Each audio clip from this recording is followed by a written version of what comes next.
Bonjour à tous et bienvenue dans cette vidéo qui va nous permettre de reprendre ce qui a été fait en classe virtuelle pour ceux qui n'auraient pas tout compris ou encore pour ceux qui n'ont pas pu y assister. Il s'agit donc d'apprendre à écrire et à équilibrer une équation bilan. Dans le cas de la fiche méthode proposée dans Pronote, nous allons étudier la combustion complète du propane. Combustion complète, cela signifie qu'il y a suffisamment de dioxygène pour brûler la totalité du propane. Le propane est un gaz qui est de la même famille que le méthane ou que le butane vu au chapitre précédent. Dans un premier temps, il va nous falloir écrire sous forme littérale le bilan de la réaction, c'est-à-dire non pas avec des formules mais avec des mots, comme nous l'avons fait au chapitre précédent. Pour la combustion complète du propane, il faut donc, bien entendu, dans les réactifs du propane, comme c'est une combustion, le deuxième réactif est le dioxygène. On obtient alors, comme dans la combustion complète du méthane ou du butane vu au chapitre précédent, de l'eau et du dioxyde de carbone. Dans ce chapitre, nous avons appris à donner des formules pour chacun des composés chimiques. Ici, par exemple, la formule du propane qui vous est donnée, c'est 3H8. Que signifie cette formule? Elle signifie que dans le propane, il y a 3 atomes de carbone et 8 atomes d'hydrogène. Donc les chiffres écrits en indice, c'est-à-dire en petit en bas, correspondent au nombre d'atomes de la lettre de devant. Donc les atomes, vous les avez appris normalement dans le tableau de la première partie du cours. Il nous faut ensuite mettre la formule du dioxygène, qui est aussi dans la première partie du cours, puis celle de l'eau et celle du dioxyde de carbone.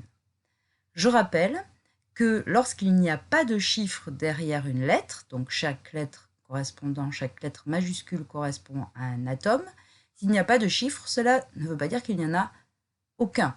Ça veut dire qu'il y a un seul atome, par exemple ici d'oxygène, dans la molécule d'eau. Même chose ici pour le carbone, il n'y a pas de chiffre après la lettre majuscule C, qui correspond à l'atome de carbone. Cela veut dire qu'il y a un atome de carbone dans le dioxyde de carbone. Donc là, on a écrit l'équation bilan. Il nous faut maintenant l'équilibrer, car on a vu dans la leçon qu'il fallait toujours qu'il y ait le même nombre d'atomes de chaque sorte dans les réactifs et dans les produits. Autrement dit, le même nombre de lettres majuscules dans les réactifs et dans les produits. Pour nous aider et pour vous aider par la suite, vous pourrez établir un tableau.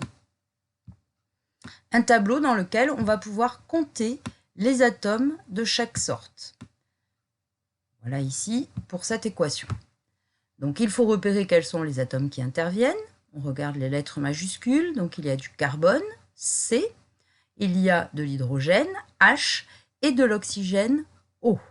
Donc pour chacun de ces atomes, on va compter avant et après combien il y en a. Ici, je compte 3 atomes de carbone. Il n'y en a nulle part ailleurs, donc j'écris dans la case 3 atomes de carbone. De ce côté, on a dit tout à l'heure, quand il n'y a pas de chiffre, ça veut dire qu'il y en a un. Donc j'écris ici 3 atomes de carbone d'un côté, un seul de l'autre. Pour les hydrogènes, ici je regarde, H, il y en a 8. De l'autre côté, il y en a 2. Je passe aux oxygènes. De ce côté, dans les réactifs, il y a 2 atomes d'oxygène. De l'autre côté, dans les produits, attention, l'oxygène intervient dans les 2 molécules. Donc ici, pour l'oxygène, il n'y a pas de chiffre, donc ça veut dire qu'il y en a 1. Et de ce côté, dans le dioxyde de carbone, il y en a 2. 1 plus 2, ça fait donc 3 atomes d'oxygène pour l'instant dans les produits. On peut remarquer immédiatement que nous n'avons pas la règle de conservation des atomes qui fonctionne.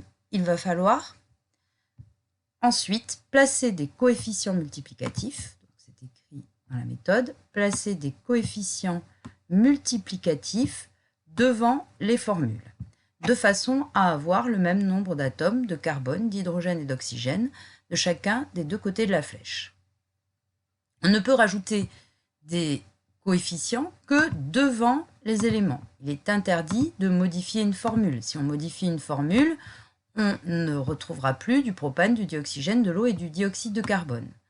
Donc les coefficients que vous allez rajouter, ils sont à mettre devant les formules. Pour l'instant, c'est comme si on avait 1 partout. Ce sont des coefficients multiplicatifs, donc 1 fois 3, ça fait bien 3 atomes de carbone. On va donc se poser la question de comment faire pour faire en sorte qu'il y ait le même nombre d'atomes de carbone des deux côtés. J'en ai 3 de ce côté, et de ce côté, je n'en ai qu'un. Pour en avoir 3, il faut donc multiplier par 3 atomes. Pour multiplier par 3, il faut que je le fasse apparaître dans mon équation. Et pour le faire apparaître, je vais devoir mettre un 3 là où il y a un carbone, mais devant la molécule. Donc, ici.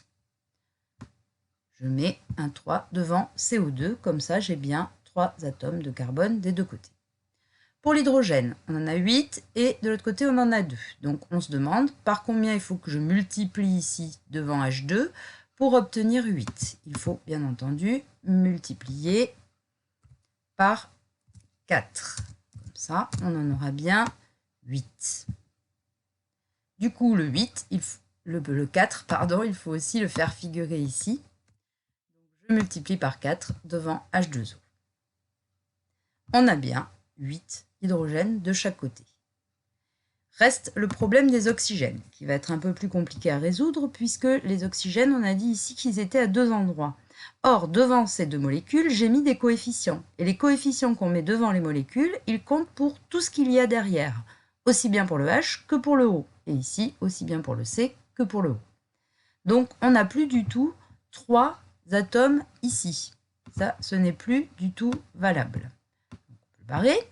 Et on va faire le nouveau calcul. Donc le nouveau calcul, c'est 4 fois 1, puisqu'ici c'est comme s'il y avait 1, plus, ici j'ai 3 fois 2, puisqu'ici j'ai un 2. Donc ce qui nous fait, au total, 4 fois 1 plus 6, ce qui nous fait 10 atomes d'oxygène dans les produits.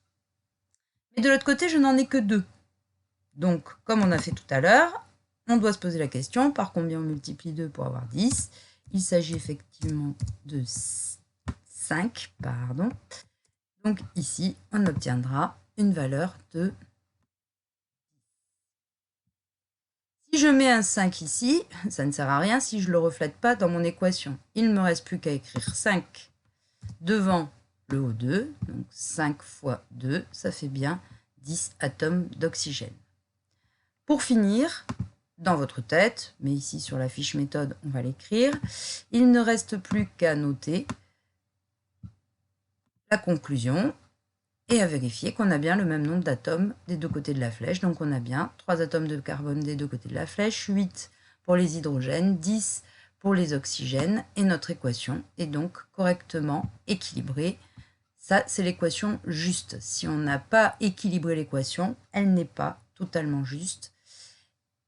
Donc il faut bien penser à aller jusqu'au bout et à vérifier à la fin si on a bien le même nombre d'atomes des deux côtés de la flèche.